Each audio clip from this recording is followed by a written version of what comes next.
everybody, welcome back to my channel. I'm Wilhow Tommila and this is DASHFILMS. Today I'm going to have a special treat for you. It's going to be a three-part series. I'm going to be interviewing the band members from MINDPALACE, the band I've been recording these past few months to help the fans to get to know them better as individuals rather than a whole. So let's get to that.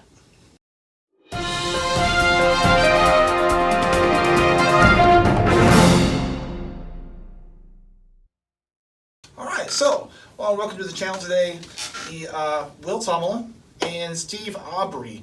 Wilhow Tommila is the lead guitarist for MINDPALACE, also a backup vocalist, and Steve Aubrey is actually the newest addition to the band. I'm going to ask you guys some questions today, get to know you a little bit better. Okay, so the questions we're going to be asking you guys today are going to be personal, but not really much personal. Just going to be to know you guys a lot more better than people as to see you guys on stage. So the first question I have for is when and why did you guys start to play? When and why did I start playing? I started playing at 16. And why did I start playing? Yes. I started playing because I had the music in me. I started in 1975 when I was 9, and my sister was a drummer before me, and drums were in the house, and I just went into her room and started playing them and got the bug. Which instrument do you guys play? What instruments do I play? I play a Gibson, brand new 2017, and basically I play a little key, a little bit. He doesn't know, but I used to play a little bit of key in the other bands I was in. But mainly, basically the guitar. Yeah, I play a set of 80s Yamaha Tour Series drums, Ludwig Blackmagic snare drum, and a combination of Zildjian, Paiste, and Sabian cymbals. What was the first song or tune you learned first? Oh man, what was it? Little Black Egg. Remember Little Black Egg? Ding ding ding ding ding ding ding. Dear, dear mother, what can I do with a little black egg? I don't even remember. There's a little tube thing there. And House of Rising Sun was the first actually chord songs that I used to play. It's the same one I learned. So it was not, and that was before. Dun dun dun dun dun dun dun. And you? I think the first one I learned to play was Rock and Roll All Night and Party Every Day by Kiss. Nice. What famous musicians do you guys admire? Steve, why don't you go first? Tons. You could narrow it down. I narrow it down. If I had to narrow down my favorite drummer, I'd have to say it's Steve Gadd. He's a session guy.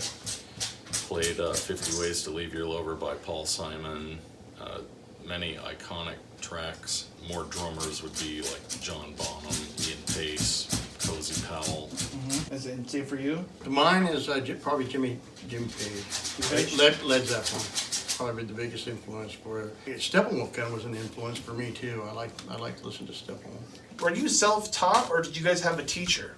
I've had a few teachers over the years. I learned how to read music a bit. The physical study stuff came from that. But there's also rehearsing in your mind as well, which is, I watch a lot of music, concert DVDs, and watch a lot of drummers play and pick up things that way as well.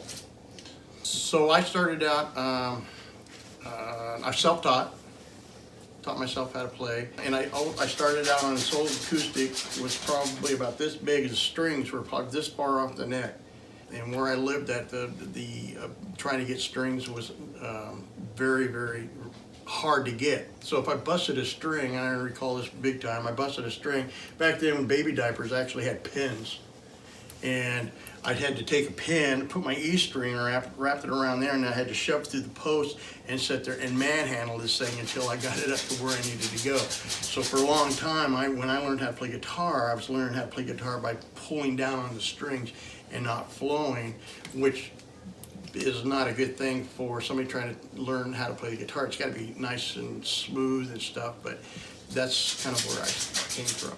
Was there any adversity due to your guys' age, obviously because you guys have gone that far already, that people kind of didn't seem like the idea of you being a musician? Or was there some kind of resistance in your family saying that you didn't want you to be a musician? Because back in those days, the music that you guys did play was considered at the time to be controversial. Kiss, you mentioned Kiss earlier. Those guys were hated by most of the Christian community back in the day, in the 70s, you know. Yeah, So, Kings and Satan service. yeah, Knights of Satan service is what they say it's called. But I mean, Knights back of in those days, did you guys encounter any adversity due to your music choices? When I was growing up, it was really, really tough. My dad was a country western, Patsy Cline, Buck Owens. Not, you know, it was all country. So when I went over on the other side, I guess the dark side, with Led Zeppelin and Scorpions and that kind of stuff, but he was kind of, you know, I mean, that generation was set in their ways as to what they were listening to, just like we're set in our ways of what music that we like and how it rolls around. You know, some people like rap, some people like this and everything like that. So that when I presented when I'm sitting there playing or something like that, then I was, I brought out of the bedroom to try to play in front of his friends, but I did it, and it was good. It was a good thing. It built character for me, and it made me stronger, and made me more consistent on saying, hey, this is something that I need to master because I love doing this. This is something that I want to do with my life. Yeah, and the same thing for you? I was the opposite. My family, we were Satanists, and they made me listen to all this dark music, and they took my Lawrence Welk records away from me and my Tennessee Ernie Ford records, and they forced me to wear spandex. And no, actually, I never had, never had any adversity. They were, except that my mom would always say, "Be sure you do something to fall back on," and I did. But So I pick at people's teeth all day. Yeah. What was the best show you remember, and with what band? And why don't you go first, Will? it'd have to be with probably Saber in '84. Saber up here. We've opened up for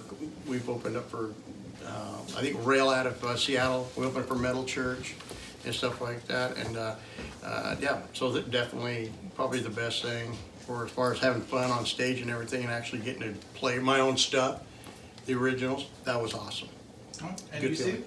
I would say the Vibrasonics, which was a surf rockabilly blues band. We played at the White Eagle, McMenamin's White Eagle, and I know that's a small club, but it was packed, and it was just a phenomenal night, and we just rocked the place. It was a great night. Do you get nervous before a show? Will? Absolutely, I do. It's like a football game until I get hit and I'm done. But yeah, first note for me or getting up there and trying to do it is kind of nerve-wracking, but once you get into it, it's just, it feels good. Everything comes together. If I haven't done one in a long time, and it's like the first one in a long time, I might get a little bit nervous, but, you know, once we're into the show, you know, the butterflies go away, so. How do you guys handle the mistakes that you make on stage, if you make them? Very carefully.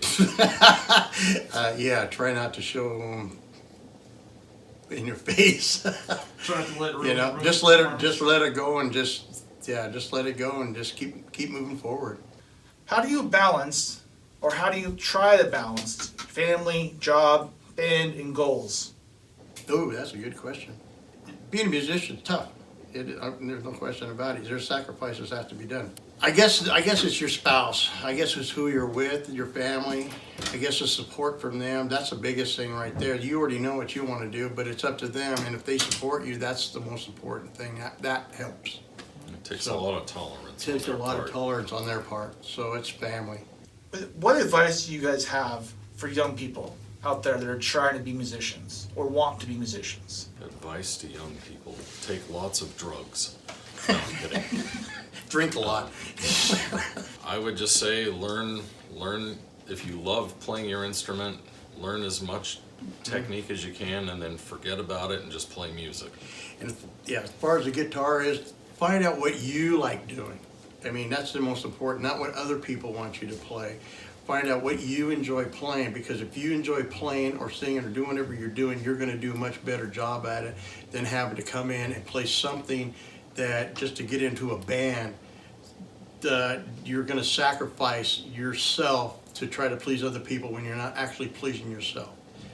And absolutely, probably the most important thing is practice, practice, practice, and don't get discouraged. It'll come. If you don't think it's going to happen, it'll happen. Just stay on the road. Don't give up. You're going to make mistakes. I will say, when I was younger, I I always wanted to be like the drummer in Yes and King Crimson in Genesis, and all my peers wanted to be in Judas Priest. There's nothing wrong with that, but I was probably about 10 years out of date with the prog rock thing.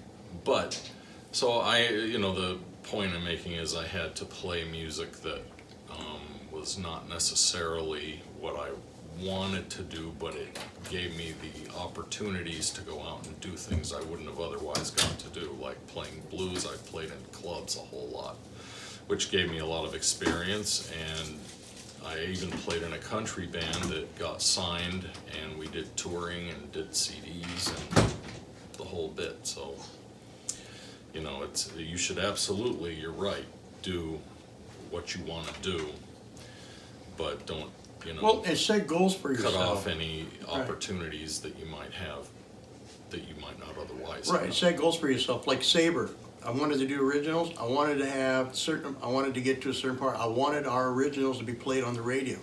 That's what the goal was. That happened. There's not another feeling like sitting in your car going down the road with your song playing on the radio that thousands of other people are playing too. Set a goal for yourself and try to make it happen. So.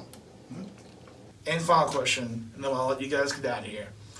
And what are your plans for the future for yourself or for your band? Plans for the future is to have fun and do this until the day I die. Or get hit by a drumstick in the back of my head. Only when I miss one. I guess it's till the day I die.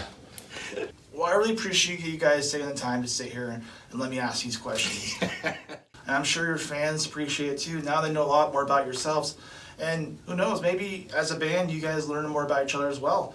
So thank you very much for letting me be here. Thank you, Taylor, for your interview. That's it for this video. Thank you very much for watching my channel and watching this video. If you have any more questions or concerns or want to know how to hire these guys for a show, go ahead and click on the link description below to their Facebook. I'm also working on their website and to include new media and new pictures and upcoming shows for the calendar on there as well. So thank you very much. I'm Taylor Tommila, and as always, thank you very much for tuning in, and please subscribe to my channel and click the little notification thing. Alright, have fun bashing and crashing. Hey, thanks for taking a peek at our video. We appreciate everything that you guys do for us when we're out there on stage. Looking forward to seeing you out there. We've got 2 tribute bands, 1 REO and 1 Pat Benatar. So don't forget to subscribe below for anything we got coming up, right? Exactly. Make sure you check out their Facebook too. I'll put the link in the description down below, and let you know when there are new shows in your area, and so you can come check them out. And as always, if you can't make their shows, we'll put the videos on YouTube for you to see. Absolutely. And any, like you said, any comments or anything that you can do to help us out, we appreciate it. And we're looking forward to seeing you out there.